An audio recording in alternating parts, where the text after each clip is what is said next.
Alors, bonjour à toutes et à tous. Aujourd'hui, on est sur la bulle des quartiers au succès, et c'est peu de le dire.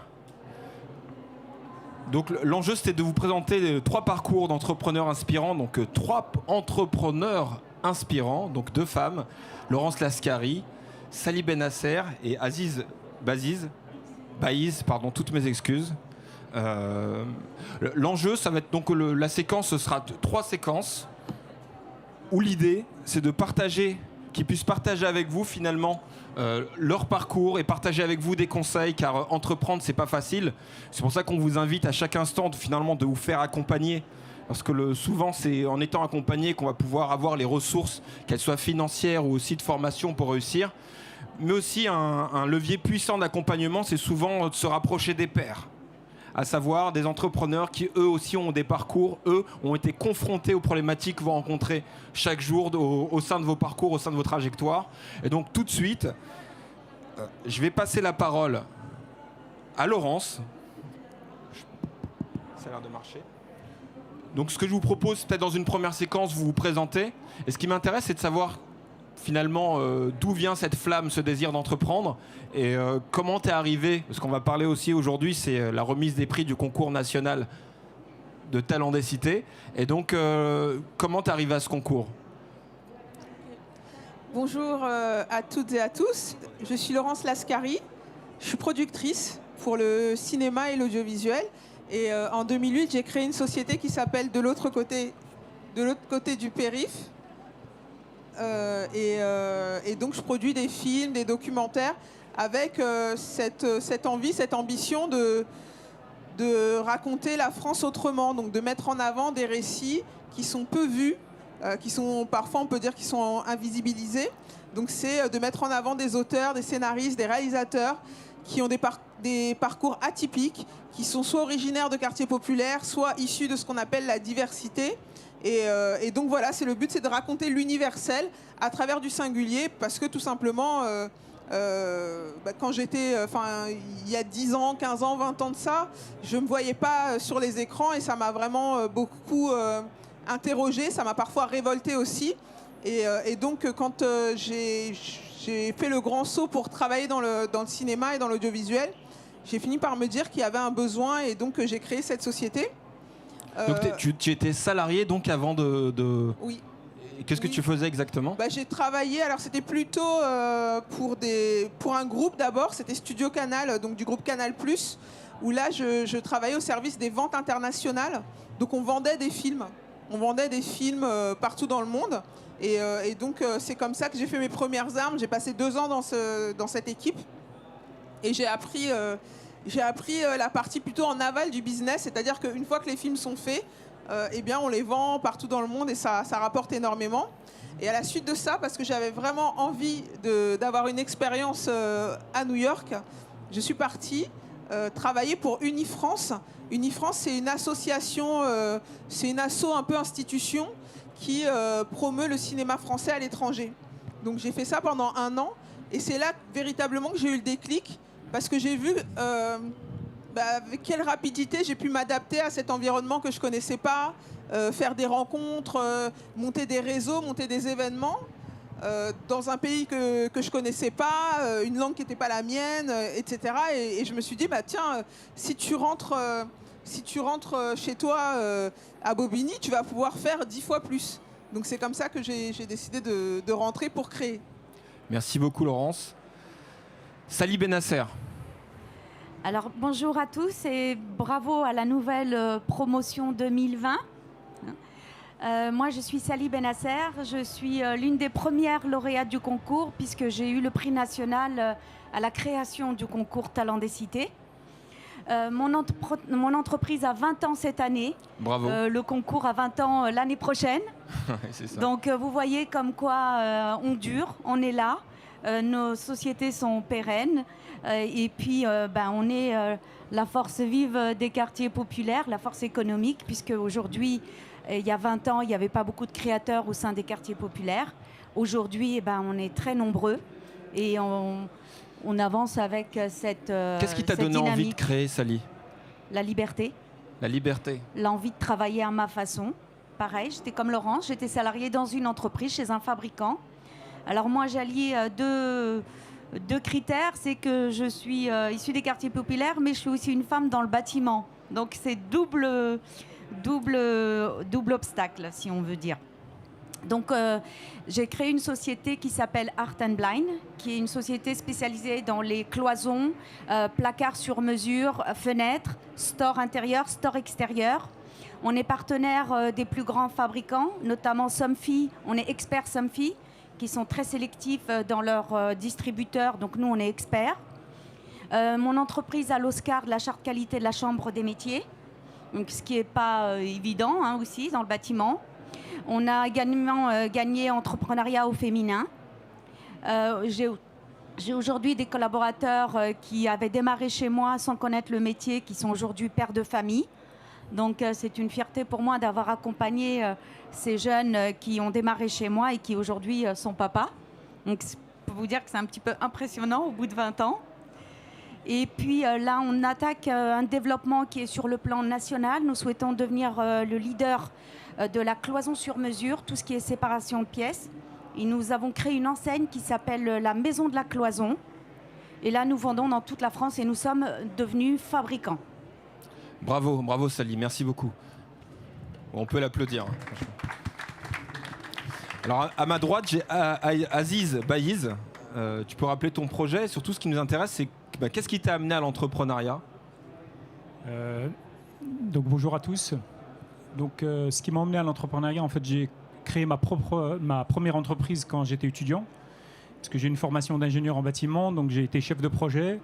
Donc j'ai travaillé en France et surtout en expatriation sur des très très gros projets avant de rentrer en France. Et c'est vrai que en rentrant ici, on se posait la question, je me posais la question si je devais retravailler pour quelqu'un ou si je devais créer ma propre société. Donc ce que j'ai fait, j'ai préféré créer ma propre société.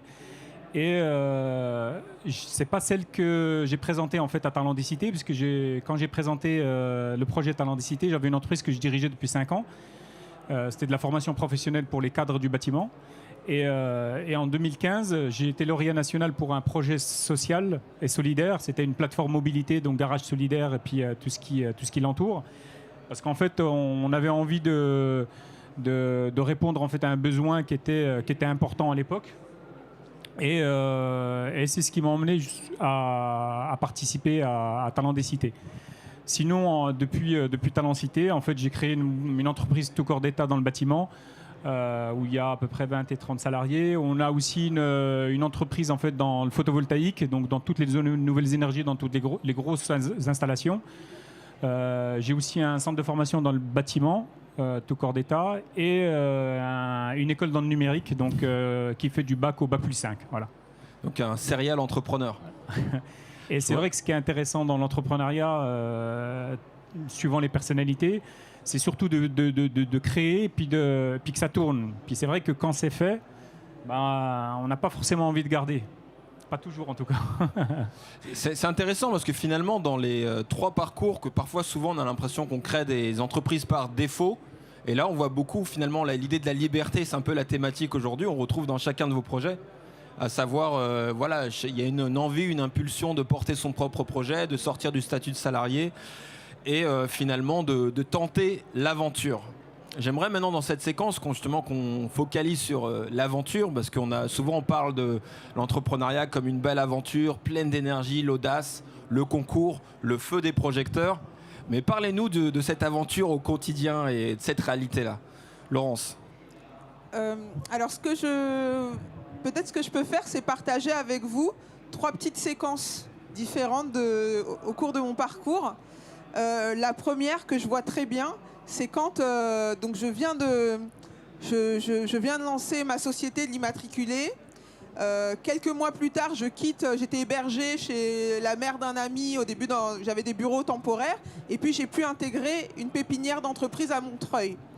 Et donc voilà, on l'a meublé, on l'a aménagé. C'était mes premiers locaux professionnels. Donc c'était il y a 12 ans.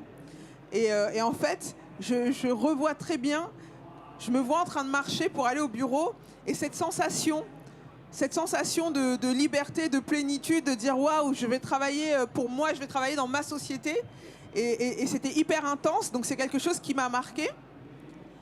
quelques années plus tard, donc on fait un petit bond dans le temps, 2-3 ans plus tard, là c'est déjà un petit peu plus difficile parce que le concours est loin, j'avais gagné le Grand Prix, donc il y avait eu aussi pas mal de médiatisation qui l'avait accompagné. Donc tout ça c'est un peu derrière moi, je suis dans le réel, je vois que ça va être très compliqué. C'est difficile de convaincre les chaînes de prendre les projets, c'est difficile de faire rentrer des films qu'on appelle les films institutionnels, les films de commande. En fait, là, c'est une autre... C'est la galère. Voilà, c'est une autre ambiance, ça devient un peu difficile. Et en fait, ce dont je me souviens très bien à cette époque-là, c'est que même si voilà, j'allais recevoir peut-être un courrier de relance de l'URSSAF, voire un courrier d'huissier ou autre, enfin des choses un peu très désagréables et très inquiétantes.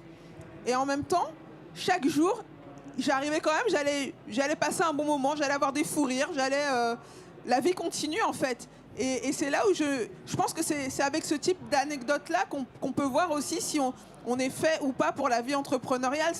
Est-ce qu'on est prêt aussi à traverser des moments un peu moins heureux parce qu'on a une vision et parce qu'on a l'énergie, on a la ténacité pour mener les choses à terme. Et on fait un petit bond encore dans le temps où là, c'est plus que la galère. On est au bord du précipice. C'est vers les années 2012 ou quelque chose comme ça, où là, je vois que c'est très, très compliqué.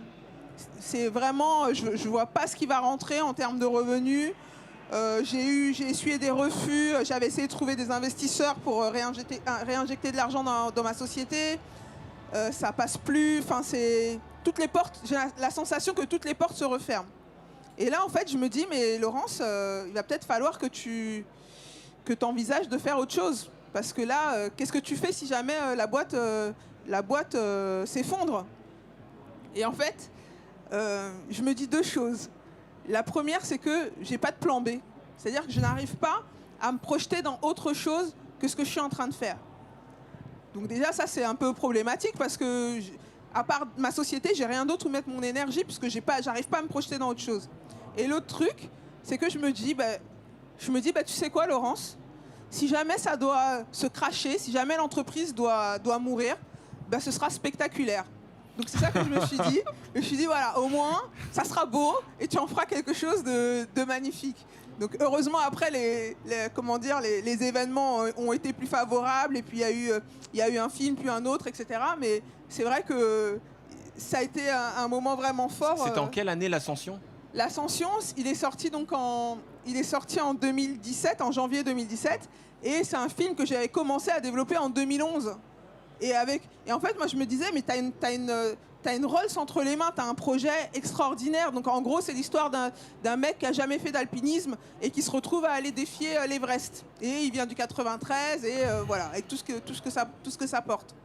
Et en fait, j'étais tellement persuadée d'avoir de l'or entre les mains, et puis finalement, le marché, il n'a pas réagi de la même manière parce qu'en fait, et ça je l'ai compris bien après, je n'étais pas censée produire ce film. Par rapport à mon profil, par rapport à mon expérience, c'est un film qui a quand même un budget de 5,5 millions, je n'étais pas censée produire ce film. Mais heureusement, avec cette naïveté qui me caractérisait et puis cette détermination, j'y suis allée. Et puis bon, ça a pris du temps, ça a pris 2011-2017. Il s'est passé 6 ans entre le moment où je signe les droits du livre, parce que c'est inspiré de l'histoire de Nadir Dandoun que vous connaissez peut-être. Et le moment où le film sort, il s'est passé quand même 6 ans. Donc voilà, de la détermination, de l'abnégation, et puis la lumière finit par jaillir. Merci. Sally. Bravo. Oui, merci beaucoup. Sally, pareil, si tu veux partager avec nous les coulisses de l'entrepreneuriat. Alors, quand moi j'étais salariée, je travaillais beaucoup. D'accord. Et je faisais le plus gros chiffre de la société dans laquelle j'étais par rapport aux autres filles. Et j'ai voulu créer mon entreprise. Je me suis dit, moi, je travaille beaucoup. Je veux travailler à ma façon, ne pas avoir de hiérarchie. Si je travaille bien, tant mieux pour moi. Si je travaille pas bien, tant pis pour moi. Mais au moins, j'assume mes échecs et mes réussites. Et donc, j'ai démissionné pour créer mon entreprise. J'avais pas d'argent, j'avais pas de clients, j'avais pas de locaux. Et je me suis lancée comme on se lance à la mer sans savoir nager, puisque je connaissais rien à l'entrepreneuriat. Aujourd'hui, sur Google, on trouve plein d'événements sur la création d'entreprise, mais à cette époque-là, il n'y avait absolument rien. Il n'y avait pas de réseau, il y avait juste les chambres institutionnelles. Et donc, j'ai appris la création d'entreprise dans les livres. J'ai acheté des livres sur la création d'entreprise et j'ai lu qu'est-ce que c'était des statuts, qu'est-ce que c'était qu'un business plan, qu'est-ce que c'était le marketing, qu'est-ce que c'était l'étude de marché. Et j'ai créé mon entreprise comme ça en m'appuyant sur les livres. Et puis j'ai ouvert mon premier magasin et puis mon deuxième magasin. Et puis comme je travaillais beaucoup, la réussite passe par le travail. Donc c'est comme ça que ça marche. Très bien. Mais est-ce qu'il y a eu une séquence un peu comme ce qu'a évoqué Laurence, à savoir un moment où tu te dis que c'est la fin, où il faut peut-être abandonner, ou tu as vécu des choses comme ça? Moi, j'ai un événement qui m'a marqué. Ça faisait 2 ans que j'avais créé mon entreprise et j'étais en train d'acheter mon premier magasin. Et j'avais des refus par les banques en tant que première jeune entreprise. Ça faisait 1 an et demi.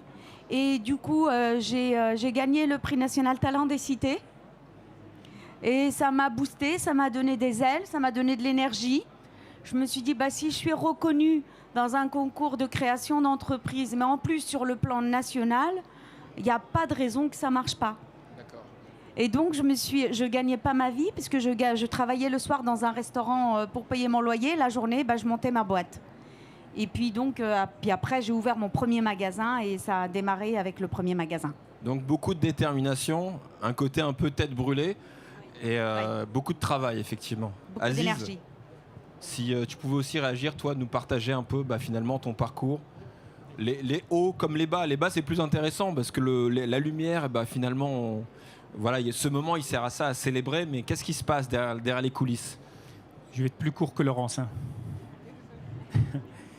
Moi, c'est un peu différent parce qu'en fait, mon profil, c'est plutôt un profil d'entrepreneur. Donc, en fait, ce qui me plaît surtout, c'est de développer en fait un projet. Donc, de partir vraiment de zéro, puis de le développer, puis de le voir éclore après. C'est vrai que quand on dit ça, en fait, le développer puis de l'éclore, il éclore. En fait, il ne voit pas toujours le jour. Hein. Il faut être clair. Ce qui est important, en fait, c'est que les débuts sont très difficiles parce qu'en fait, vous n'avez pas de visibilité, et surtout quand vous allez dans des domaines peu connus ou dans des territoires où forcément il n'y a pas de comparaison. Et c'est vrai qu'il faut être beaucoup patient, il faut se motiver. Et puis en fait, tout le temps, si vous êtes vraiment persuadé en fait, par rapport à ce que vous faites et à votre projet, il faut vraiment aller au bout parce que même si au bout il y a l'échec, ce ne sera pas un réel échec, en fait, ce sera vraiment un apprentissage par rapport à ce que vous avez fait, et ça vous permettra par la suite en fait, de pouvoir rebondir et de prendre les choses différemment. Donc c'est vrai que ma première expérience en fait, d'entrepreneur en tant qu'étudiant, malheureusement elle s'est terminée par un échec, mais on va dire un échec à temps. Ce qui est important, c'est de se rendre compte en avance, et ça, c'est pas évident pour un entrepreneur, c'est se rendre compte en réalité qu'on ne gagnera pas d'argent. Donc si on ne gagne pas d'argent, il faut, au pire des cas, limiter les dégâts avant même que ce soit catastrophique. Donc il faut avoir la lueur d'esprit, en fait, parfois de s'autocritiquer, et puis de faire un point pour savoir si c'est possible en fait, de continuer, si on continue ou on ne continue pas. Parce que souvent, un entrepreneur a des œillères en fait, dans les yeux et il a l'impression qu'en fait, qu'il va réussir. Et même si tous les voyants sont au taux rouge, il fonce quand même. Et même s'ils sont écarlates, en fait, ils foncent encore. Et malheureusement, ça peut se terminer dramatiquement. Voilà. Est-ce que, là je m'adresse un peu à tous les trois et rebondir sur cet aspect-là, il y a des fois où on est un peu dans le déni, où on fonce, c'est quoi les signaux d'alerte, ou comment on trouve du soutien ou des regards extérieurs qui vous permettent d'enrichir votre vision? Je pense que Sally et Laurence l'ont très bien dit. En fait, ce qui est important, c'est aussi de se faire accompagner. Aujourd'hui, il existe beaucoup de structures, alors qu'à l'époque, nous, comme a dit Sally, on a tout appris en fait, sur Internet. On a constitué nos propres statuts parce que 1 500 € donner à un expert comptable, c'était trop cher.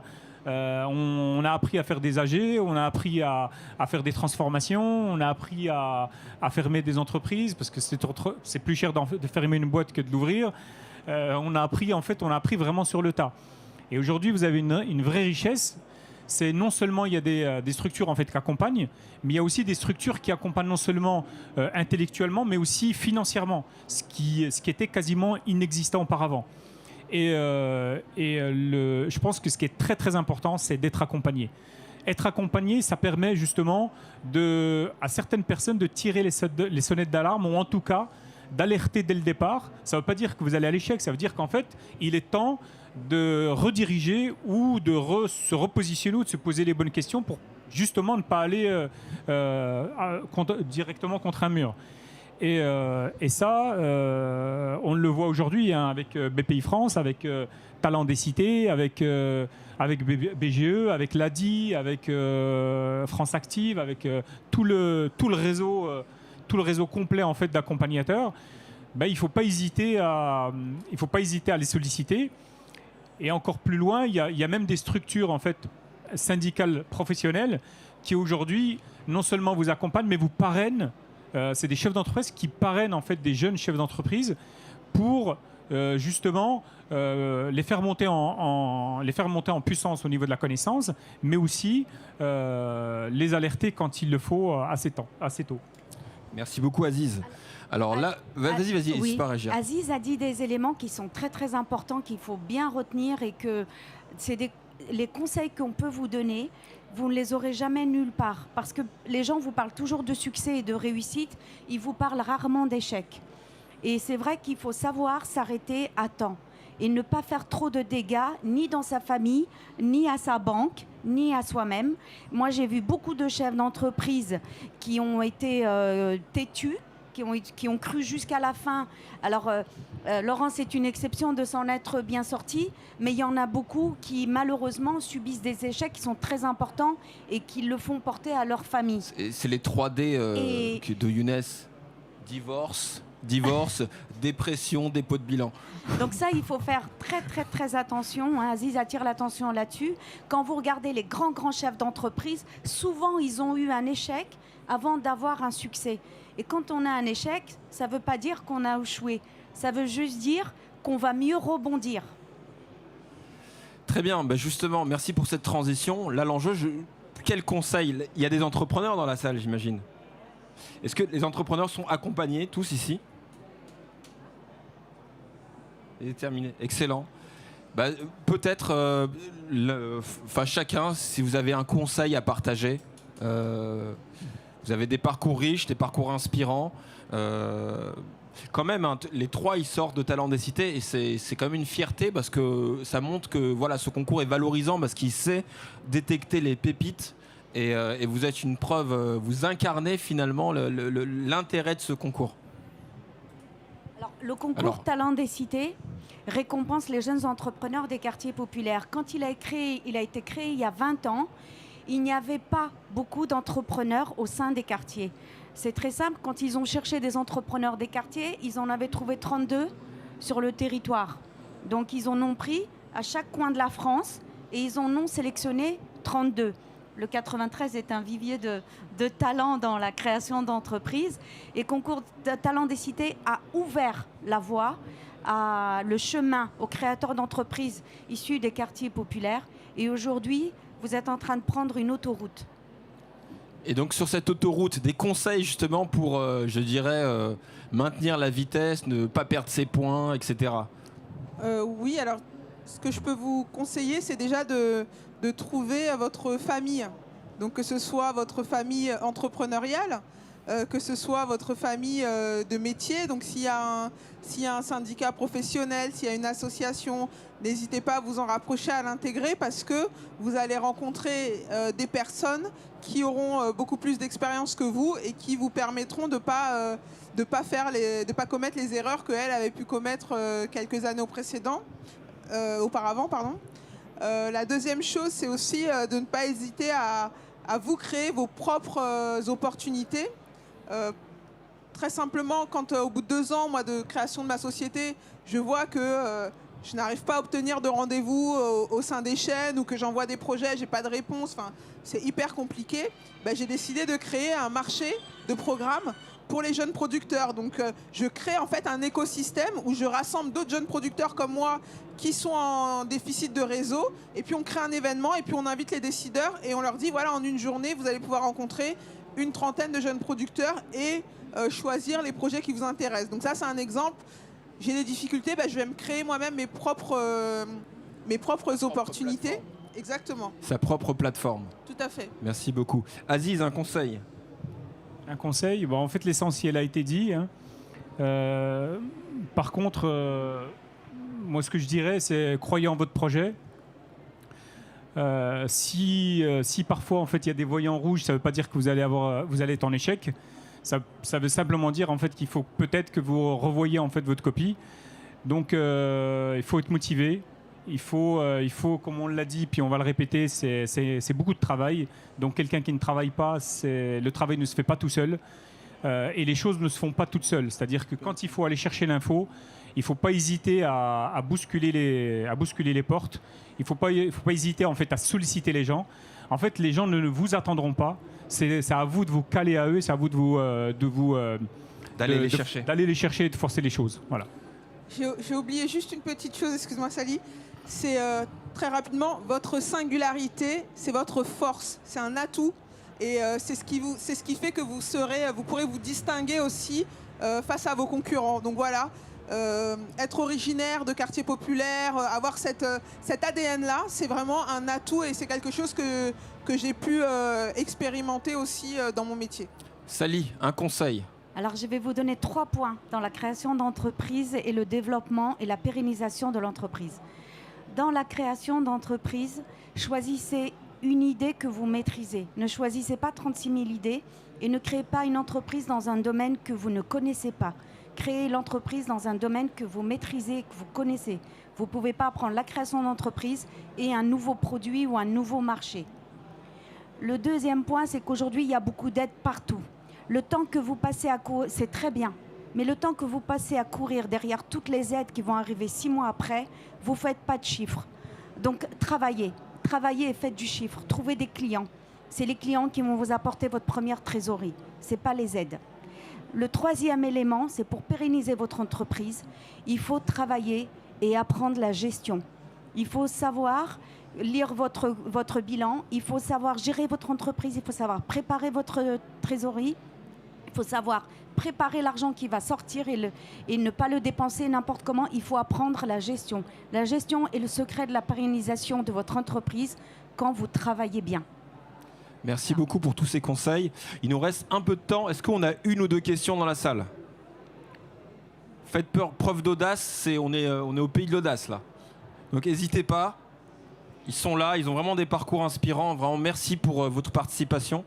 Ils ont des parcours ils ont vu les galères, ils ont vu des très belles réussites pour chacun. Et vraiment profitez qu'ils soient là, disponibles pour vous. Amaria.